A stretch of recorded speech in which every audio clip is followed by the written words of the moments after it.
Zbog neizmirenih obaveza za doprinose u periodu od 2002. do 2008. i dijelom 2014. godine u iznosu od 2 miliona maraka, Porezna uprava Federacije blokirala je račune općine Vareš. Nakon toga načelnik je ponudio ostavku.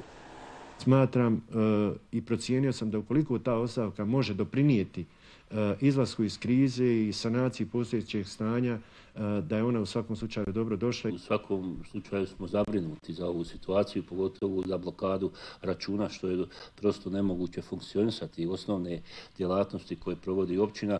Blokirani računi neminovno će se odraziti na realizaciju infrastrukturnih projekata u Varešu, a građanima bi mogla biti uskraćena i osnovna komunalna usluga. Pozivam predsjednike mjesnih zajednica, članove savjeta mjesnih zajednica na razumijevanje u toku 2015. godine. Očekujem da će oni imati razumijevanja, da će nam pružiti podršku.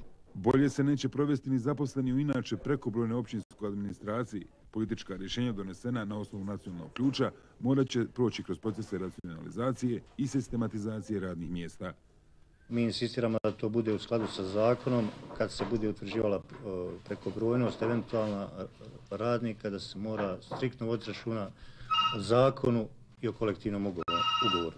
Opozicija u Varešu tvrdi da je aktualna vlast za kulminaciju ovog problema odgovorna koliko i njeni prethodnici, posebno što je za sanaciju duga prema fondu PIO Mio podignut i nenamjenski potrošen kredit u iznosu od 250.000 maraka.